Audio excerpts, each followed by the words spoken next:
தனுஷுடைய script and டைரக்ஷனில் வெளியே இருக்கிற படம் இந்த D50. இந்த படத்துக்கு வந்துட்டு பார்த்தீங்கன்னா இன்றைக்கி டைட்டில் அனௌன்ஸ் பண்ணிட்டாங்க. இன்றைக்கி ஃபஸ்ட் லுக் போஸ்டரும் வெளியிட்டாங்க. அதை தான் நீங்கள் பார்த்துக்கிட்டு இருக்கிறீங்க.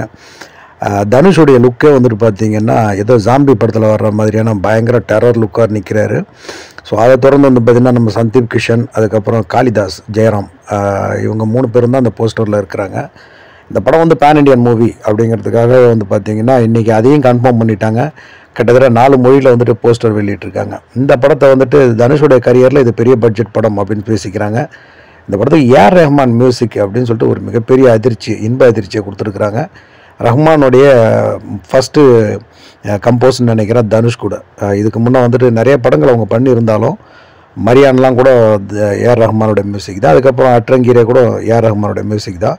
பட் தனுஷுடைய டைரக்ஷனில் ரஹ்மான் பண்ணுற முதல் படம் இது. ஸோ எனக்கு இந்த போஸ்டர் ரொம்பவே பிடிச்சிருக்கு. உங்கள் கருத்துக்களை மறக்காமல் சொல்லுங்கள்.